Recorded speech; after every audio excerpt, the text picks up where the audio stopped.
Olá, hoje a gente mergulha fundo num tema quente, o uso da tecnologia na investigação criminal. Vamos dar uma olhada especial nas ferramentas de inteligência de fontes abertas, o OSINT. E olha, uma parte bem legal da nossa conversa hoje vem de um estudo e uma demonstração que o professor Eduardo Amaral, lá do canal Fácil Tech, fez sobre uma ferramenta específica, a EPIOS. A ideia é essa, né? A tecnologia que está na nossa mão todo dia, celular, rede social, aplicativo, facilita a vida, claro, mas também abre brecha para atividades criminosas. Só que, ao mesmo tempo, ela é fundamental para combater esses crimes. Então, qual a nossa missão aqui? Tentar entender o potencial e, quem sabe, as limitações de uma ferramenta que exemplifica bem isso, a tal da EPIOS. Vamos ver o que ela faz, como funciona e o que estão falando por aí sobre ela. Exatamente. E é bom contextualizar rápido que é OSINT, né? Inteligência de fontes abertas. Basicamente, é o processo de coletar e analisar dados que estão, disponíveis publicamente. Pensa aí, perfil aberto em rede social, notícia que saiu, registro público, um post no fórum, enfim. Entender como essas ferramentas juntam essas peças é, crucial hoje em dia. A gente deixa tanto rastro digital, né? Às vezes sem nem perceber direito. Total. E para a gente começar a mapear esse cenário, uma das fontes que a gente viu, um relatório de uma palestra sobre tecnologia e investigação criminal, mostra bem essa faca de dois gumes. Computador, tablet, celular, tá em todo lugar. Ajuda a gente, mas pode ser usado para coisa errada. E por outro lado, são ferramentas-chave para resolver crimes. O relatório até cita o caso Marielle Franco, né, como um exemplo onde a tecnologia foi super importante na investigação. Uhum.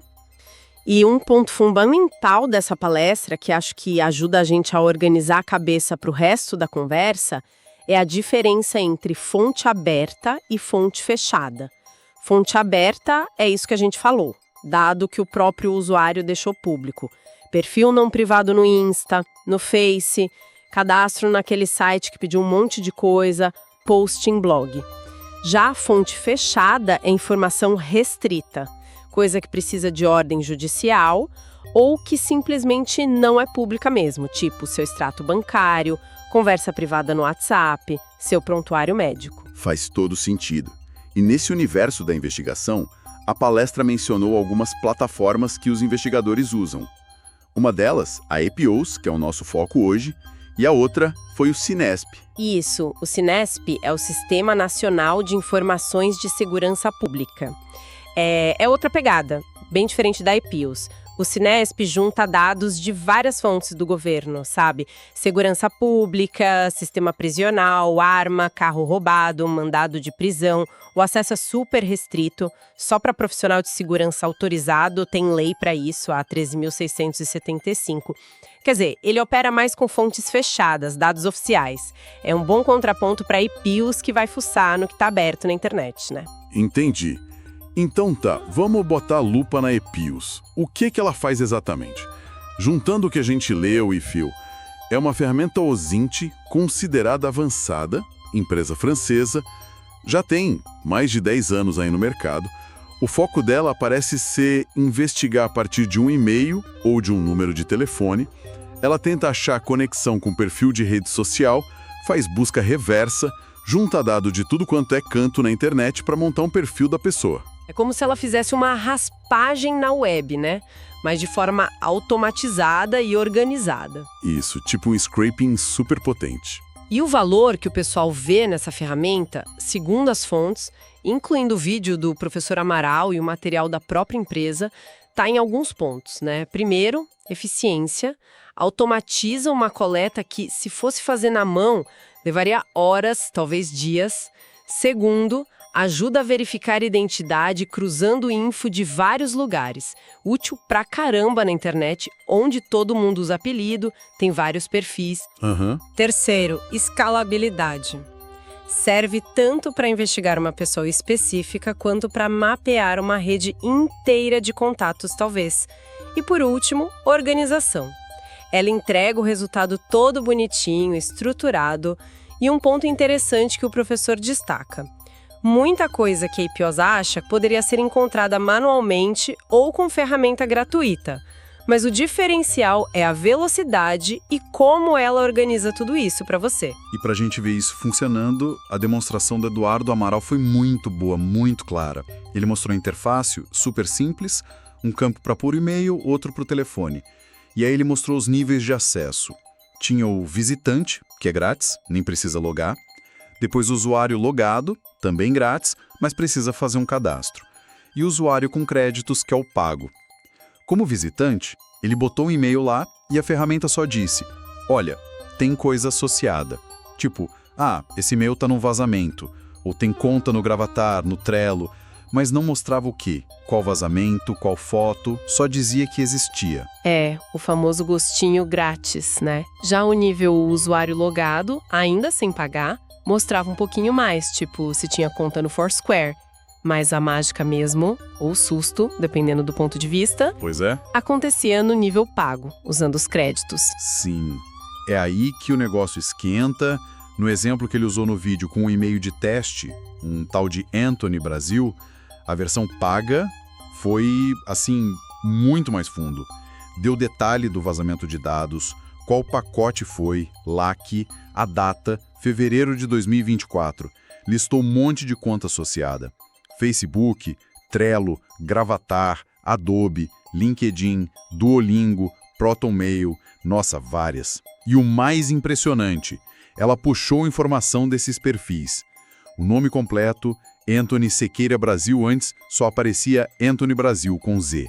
A cidade, Brasília, apelidos, IDs de usuário, URL do perfil, foto, informação profissional do LinkedIn, especialista em crimes cibernéticos, data que a conta foi criada, se a conta era em português. E tiveram 2 momentos ali na demonstração que foram tipo, ahá, sabe? O primeiro foi achar o nome completo, que não estava óbvio no e-mail. E o segundo, que talvez seja mais impactante ainda, foi quando a ferramenta, fuçando na conta do Facebook ligada ao primeiro e-mail, achou um segundo e-mail associado, um do Gmail. Caramba! Aí ele pegou esse segundo e-mail, jogou na busca da APOs de novo e pimba! Descobriu outro perfil no Trello e mais um monte de conta, incluindo um outro LinkedIn da mesma pessoa. Isso mostra bem como uma coisinha leva a outra, né? Vira uma teia. Nossa, então de um simples e-mail chegaram nesse nível de detalhe todo. Nome completo, cidade, profissão, várias contas, fotos. É mais do que eu pensava ser possível assim, tão rápido. E ele ainda mostrou que acharam links do Google associados a esse segundo e-mail. A ferramenta indicou a data da última atualização, estava FEV 2025, talvez um erro ou previsão de atualização, sei lá, e deu o link direto para o Google Maps.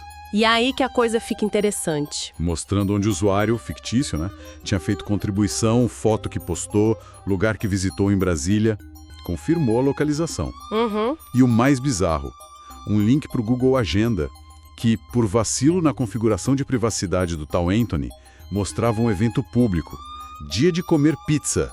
Cara, que exemplo de como uma configuração errada expõe a gente. Totalmente. Tinha também link para o Google Archive, para checar o finado Google Plus se tivesse algo lá. Exato. Essa demo prática escancara o poder da agregação de dados. Um e-mail virou um dossiê. Nome, local, trabalho, contas online, fotos, até o que ia fazer na sexta-noite, né? Pizza. A diferença do grátis para o pago é absurda em termos de profundidade. E, claro, isso acende na hora a luz vermelha da privacidade. Mesmo que a ferramenta, em tese, só pegue o que está público por aí, o jeito como ela junta tudo, conecta os pontos, cria um retrato muito detalhado, muito rápido. Faz a gente questionar o que realmente significa público hoje, né? Sem dúvida. E isso leva direto para as diferentes opiniões sobre a IPOs. De um lado, a gente viu um artigo da Knowles, que parece ser parceira ou revendedora, pintando a ferramenta com cores bem positivas. Falam que é algo transformador para a comunidade de inteligência, super útil contra terrorismo, ameaças cibernéticas, desinformação. Mencionam até integração com os sistemas deles para monitorar em tempo real. Uma visão bem entusiasta, digamos. A visão comercial, né? É, mas aí quando a gente vai procurar o que o pessoal está discutindo em fóruns, tipo, achamos um tópico no Reddit bem movimentado sobre isso, Aí o cenário fica mais cheio de nuances. Um ponto que bate bastante é o preço. Na época do vídeo do professor Amaral, ele mencionou algo como 30 euros por mês para fazer só 30 buscas. Isso dava uns 170 reais. 30 buscas não é muito, né? Exato. E muita gente lá no Reddit achou caro. Comentários tipo, carinho para a realidade nossa do Brasil. Passe difícil. O custo pegou. O preço sempre pesa em ferramenta OSINT paga, né? Porque tem muita alternativa gratuita ou open source por aí. E as críticas no Reddit não pararam só no dinheiro. Teve gente questionando a precisão. Um usuário falou que testou a busca por telefone e os resultados foram meio meh. Diz que outra ferramenta, Lookfy.io, deu mais coisa, até pessoas associadas ao número. Outro achou que, no geral, a EPOS deu poucos resultados. É um começo, eu acho. Meio morno, sabe? Sei. E também levantaram a questão do valor real comparado com o que já existe de graça. Um comentário foi bem direto. Essa ferramenta basicamente mostra o que o GoHunt e o Rolead já fazem. O GoHunt foca em conta Google, né?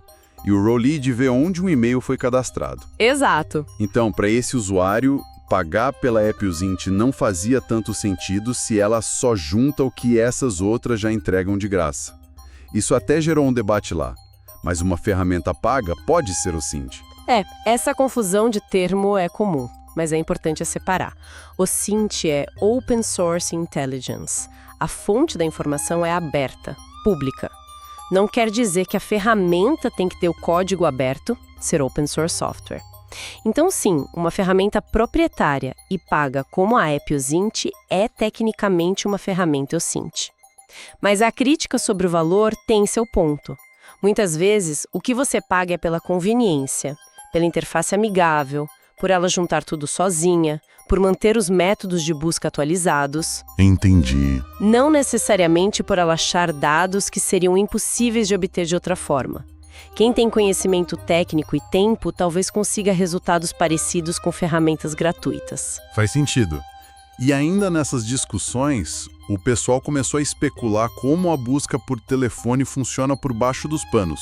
Como que ela liga um número a um perfil do Facebook, por exemplo. As ideias iam desde usar APIs de serviços tipo Twilio até simular um celular Android num servidor para ficar interagindo com os apps e ver se o número tá lá. Coisa de doido pensar nisso. Já manjar das ferramentas gratuitas. Agora, para uma empresa de investigação, uma consultoria de segurança, um órgão do governo, o tempo que economiza e a organização podem sim justificar o investimento. A questão da precisão é sempre delicada em OSINT. Depende do que está disponível publicamente e da habilidade da ferramenta em achar e conectar. E claro, não dá para ignorar os termos e condições de uso, né? O que eles dizem sobre isso. Boa. E sobre as regras do jogo, o que esses termos falam? O que a gente pode ou não pode fazer? Olha, os termos da APOIUS são bem diretos em alguns pontos. Primeiro, deixam claro, o serviço é só para profissionais. Nada de curioso usando para bisbilhotar a vida alheia, em teoria. Proíbem usar para coisa ilegal, óbvio, terrorismo, cyberbullying, etc. E pedem uso razoável, sem tentar derrubar o sistema com 1000 buscas, sem usar robô para automatizar por fora. Agora, o ponto crucial. A APOIUS não garante que a informação que ela te entrega está certa, completa ou que é legal você ter acesso a ela. O serviço é as is, no estado em que se encontra. Ou seja, te vira para checar. Basicamente isso. A responsabilidade de verificar a precisão é toda sua, do usuário. E eles limitam muito a própria responsabilidade se der algum problema, se a informação for usada para coisa errada. Entendi. E a política? Pagou, usou, não tem reembolso. Mesmo que cancele no meio do mês, quer dizer, eles te dão a ferramenta de busca, mas o peso de usar certo, de checar a informação, tá todo nas costas de quem contrata. Nossa, isso amarra bem com aquelas dicas de proteção que a gente viu na palestra lá no começo. Coisas como prestar atenção na privacidade das contas, usar autenticação de 2 fatores sempre, né, principalmente em banco e rede social, ter cuidado com o dispositivo conectado em casa, tipo babá eletrônica com Wi-Fi.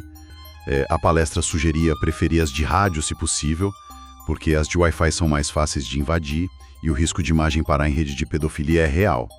E, no geral, aquela coisa, desconfiar mais da rede, pensar 2 vezes antes de dar informação. Exatamente.